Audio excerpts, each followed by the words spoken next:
Hello everyone, this is El Spectra. Welcome back to the Land of Empires. And today I want to talk about something that I haven't talked about in a while, and that is troop and hero compositions. Back about a year ago, I made a video covering Season 1 through Season 6 heroes alongside kind of the 6 additional heroes that were included as part of Season 1. Now, I'm trying to increase my graphics while I'm commentating, but that is proving to be quite a difficulty. It's really interesting how your brain just kind of stops working. And in my case, I cannot find where the graphics button is. Okay, it's right over here in the settings. Let me change that real quick because I don't really want to showcase these heroes with ultra low graphics. But anyways, getting to the point of the video again, I want to kind of discuss the popular compositions that people use in seasons 8 through 10. Now, these compositions are very different. They play out very differently from what people used to use back in the earlier seasons.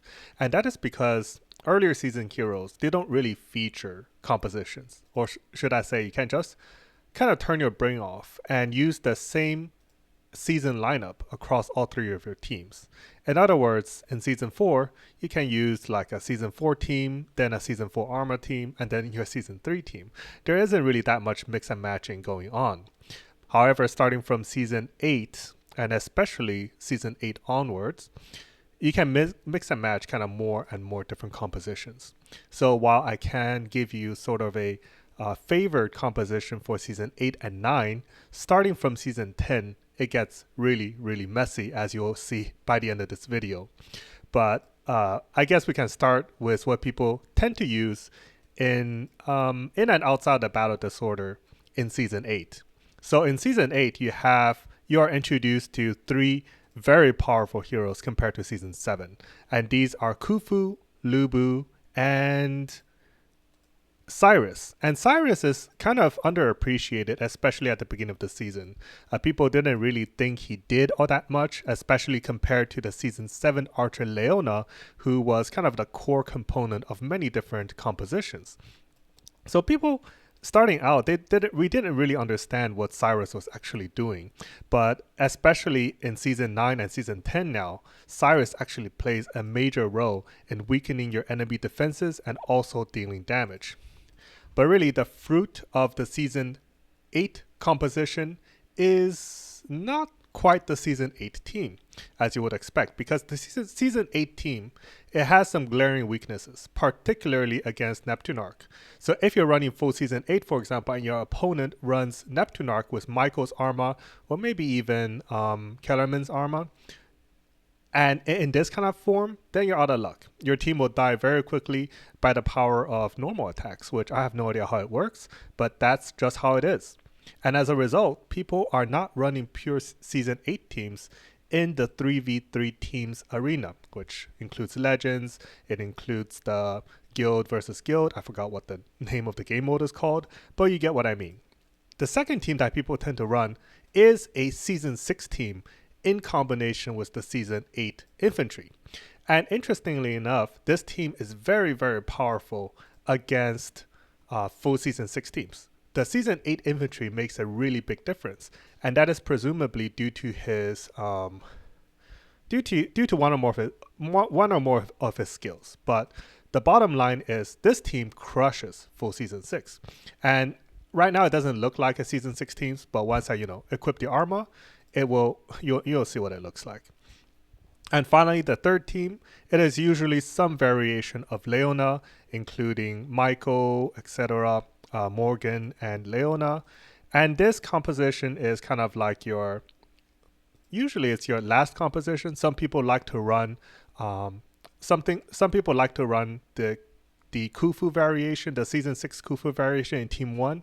But this team also kind of suffers against a few teams involving Cyrus. So let me just save this team for now. Let me change the armor across these heroes so that they look a bit more appropriate. Give me one moment here. So I'm going to equip something like Michael's armor on Neptunarch. I'm going to equip, and the reason why I am using season 7 instead of the season 6 hero as always, is due to their awakening skills. And in this case, you can see the Season 7 Cavalry Hero, it confers a 40% normal attack damage reduction to your infantry troops after 15 seconds, after the first 15 seconds. And that's a big deal. And this is the same story with Leona here. Not Leona, sorry. With the Season 5 hero, who I'm looking for right now. And if we equip the Season 6 Archer armament, then of course this becomes the Season 6 hero, but it still retains the Season 5 Awakening skill, which reduces all enemy troop attack by 10% and final ferocity by 5%. So now let's go back to the actual team, and this is what people tend to run. They run Season 6 Khufu variation in Team 1 usually, and they run this kind of team in Team 2. The reason why people don't run this in Team 1 is because this team is actually quite vulnerable to full Season 6. Now, it is not vulnerable to this team. People actually counter this team by running this kind of team. So some people like to have like a Season 6 backup in their Team 2 and then run this 7-5-8-8 in Team 3. But in essence, this is what people run both in and outside of the battle disorder. Of course, in the battle disorder, it's kind of more tricky. You have to run compositions depending on what your opponent is running. But Season 8 with Season 6 Cavalry armor on Lu Bu is also fairly popular. So you have a full Season 8, or you run the full Season 8 except with the Cavalry armor on Lu Bu. But of course, I'll summarize all of these compositions in a spreadsheet at the end, and that spreadsheet will kind of serve as a reference across all seasons in the future. But I'll introduce that at the end of the video. So that is kind of what's popular for Season 8. Now, regarding the compositions, for the Khufu Season 6 variation, people kind of once again run very low Archer unless they believe that this team can survive with the archers intact, which usually doesn't happen. They run a respectable amount of cavalry. I don't know what the troop cap is at that point, but usually something along the lines of this. This is the variation of troops for this composition. Moving on to the second popular composition, what happens here is that people run fewer, but not too few archers, a respectable amount of cavalry, and the rest into infantry. So something like this. So fairly similar to composition 1, except with more archers. And finally, for the third composition, you actually do not want to run one cavalry because sometimes in certain compositions, you run just one troop for the purpose of their skills only. You care only about like the passive activation, and you don't really care about whether this composition dies.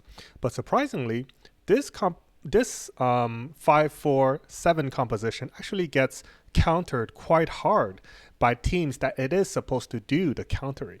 And people have found that if you use too few cavalry, for some reason, his passive doesn't exactly activate. So stick with like maybe 5% cavalry, and then the rest can go into archer and infantry. So this is what the troop composition would look like for this 5-4-7 team. Now we will move to Season 9. And Season 9 features 3 new, not as powerful heroes. So they are overall still more powerful than Season 8, but definitely does not reflect the huge difference between Season 8 and Season 7. Because trust me, when Season 8 first came out, it obliterated Season 7. It was a complete hard counter towards the Season 7 team. However, that is not entirely true for Season 9. Of course, if you put a full Season 9 team against Season 8, it will perform quite well. The Season 9 team versus full Season 8, it will do a good job at mostly obliterating the latter composition. However, it's not going to be as convincing of a win as it was for Season 8 versus Season 7. But let's dive into what people tend to use in Season 9. Now, the most popular the most popular pair of compositions is 889 and 998. Starting with the 88 998 composition, we have, oh, it's still in my team too. We have Cyrus comboed with the season 9 infantry as well as the cavalry. And in this composition, I would run something like this, because the cavalry serves a particular purpose, and that purpose is to use their awakening skill and not let your opposing infantry use their awakening skills. His awakening skill, what it does is it lowers the opponent's awakening bar when the opponent gets hit by normal attacks. So you want him to use his ultimate before he dies. Some people, they make the mistake of using too few cavalry, and the cavalry kind of dies before they are able to launch the opponent, which causes various issues. So when people run this composition, they just like to run 1-1-1, so a balanced troop count across all unit types, or something like this. You still want to keep a respectable amount of archers because he's going to be the one doing the majority of the damage here, and you want to use just enough infantry and cavalry so that your cavalry doesn't die too quickly. Now, one possible variation, especially in the battle disorder, is to keep your infantry count rather low and keep your cavalry and archer count fairly high. I won't be able to show an example here. Maybe I can go in my history battle favorites to fetch one out. But what typically happens is that when you're going against, say, 999, then your infantry dies instantly. The infantry is not capable of surviving an attack by the opposing archer. When the opposing archer is Emperor Qing, your infantry dies immediately, and now you are left to tank with your cavalry and archer. Your archer, on the other hand, will also kill his infantry very, very quickly. And so once your infantry dies, you want sufficient numbers of cavalry and archer to be able to survive for a long enough time to kill your opponent, who also has no infantry left. So this is a possible variation, and I have used this to good effect against very strong players in specific situations. Of course, you don't want to run this kind of variation just in normal combat. You will get absolutely shredded. So as I mentioned before, this is probably the most popular troop composition, though some people just run 1-1-1. That is perfectly allowed. Now the next team, of course, is the mirror of 998, which is 889. And in this composition, it is slightly different. The star of this composition is still Lubu, so you want to run a fairly high number of cavalry, although it really depends also on who you are facing.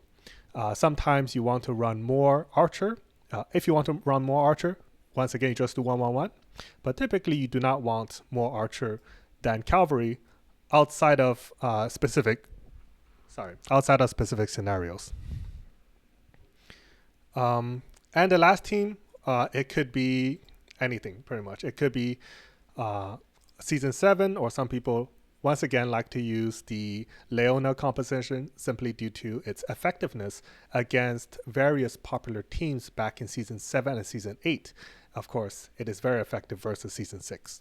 However, it is actually not effective versus Khufu with Season 6 combo. So if you see this as your opponent, do not run 597. 547 or 77, or a variation of that, such as 776. 776 and 547 were both popular Season 7 teams, but neither really works versus the Khufu variation, or just Khufu himself. Like, Khufu has this black magic that completely destroys any momentum Season 7 teams can pull.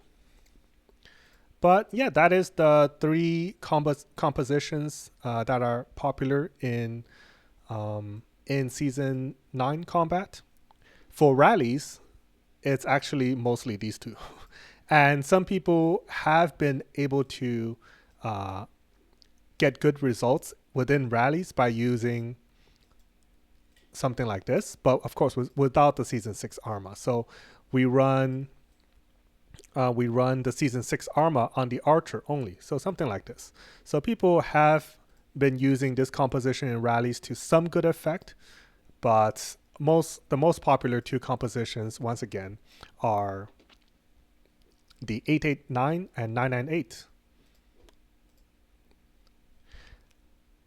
I guess I kind of forgot to talk about rallies for Season 8, but really it's just variations of the Season 8 team, so 8868, for example, or the Neptunarch variation of Season 8. So you could equip Neptunarch with Kellerman's Arma or Neptunarch with Michael's Arma, and the other two will be the Season 8 heroes. So that is, in essence, Season 8 and Season 9. Thankfully, the variety of compositions hasn't really inflated to any crazy degrees across these two seasons, although compared to previous seasons like up to even Season 7, the variety is much greater, as you already see. And the 3v3 matches really kind of get chaotic. People start to use like random compositions and you'll just randomly lose to them. And that is kind of why people started tracking all these variations and their respective counters compared to these previous seasons. Like, I really believe that everything before Season 8 is rather trivial. Whether you win or lose mostly depends on which season team you are using. If you are using a higher season team, most likely you will win. And if you are using a lower season team against something higher, you need a tremendous amount of stats to make up for the season difference. However, now, I won't delve too much into it, but Season 10 is even more chaotic. And this is also the reason why I won't really talk in detail about Season 10 compositions and their counters. Instead, I will give you this website. So this is part of the Land of Empires database. It is part of the meta database, which I recently revamped. Instead of having this picturesque format style, I decided to go with something cleaner and more presentable. So unfortunately, you won't be getting any pictures or combat examples. However, I do believe this format is much more functional than what we had before. Before, all we had was the Battle Disorder database. This database depicts the offensive as well as the defensive counters versus all of these compositions. And although this worked quite well back in Season 8 and even Season 9 to some extent, it's just too chaotic nowadays. You can see that people are running all different kinds of variations of these heroes, and a lot of them work against random teams. And I think the best way to track them is simply to list them all out and list all their counters across different levels of effectiveness.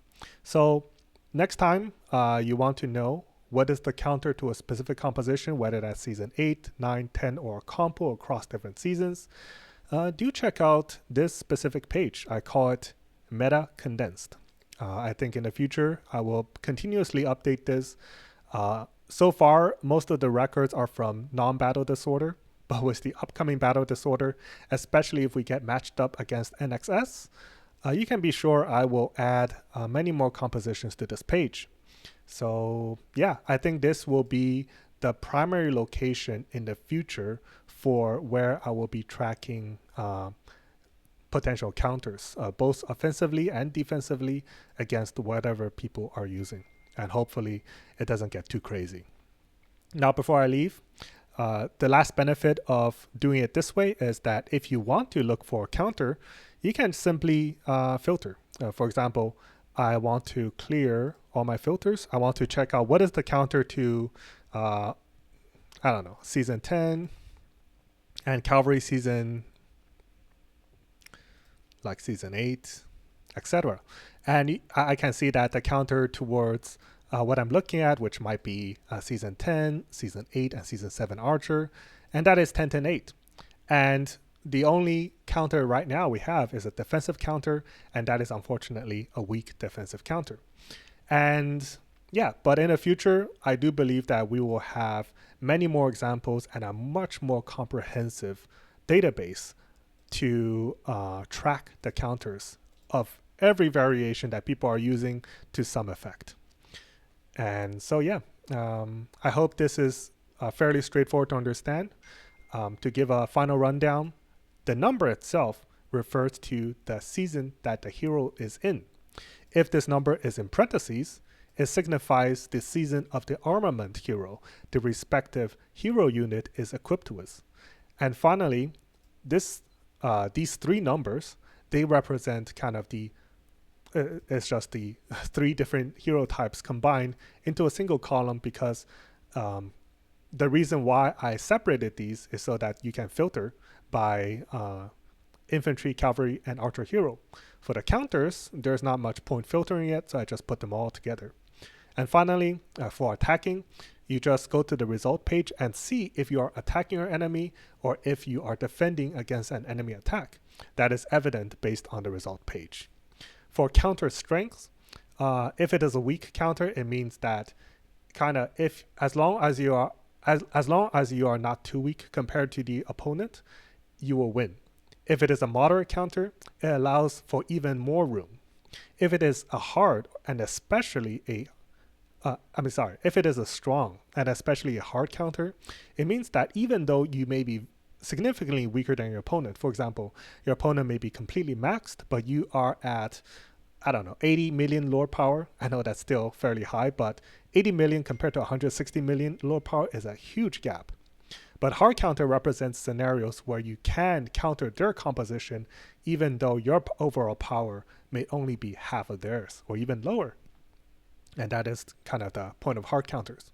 And finally, these are flags for, I know I said finally like 5 times now, but these are flags for whether this was tracked under the battle disorder setting or the non-battle disorder setting. So I hope everyone can enjoy this page. And this is probably the end of my season 8 through 10 composition guides video. There isn't really much more to say about it. I think that season 8 and 9 are still somewhat manageable, but after that, it's really better to just look at the compositions page, and not this one. This one is by someone else. I kind of forgot their name. It is by SZT Grandpa. Shout outs to him. I think it's quite useful. But one last thing I want to bring up. The reason why in season 10 people are not using the compositions that I just mentioned in rallies. So one thing that I just remembered, and it is something that I forgot to talk about, is where am I going? It is the compositions for rallying in season 10. And right now, one of the most popular compositions is not something you would expect. It is, people in season 10 would feel that it's fairly obvious. But if you are just reaching season 10, the compositions that people are running is, where is my archer? It's in team 2. It's still in team 2. Yes, so it's the season 9 infantry hero equipped with Michael's armor, the season 10 cavalry hero equipped with Chitorian, the season 6 cavalry's armor, and the season 8 archer hero. And I guess the reason why people are running this composition is simply due to the Titanio stack. That's right. The Titanio stack is becoming a problem again. And that problem was kind of resolved back in season 6 because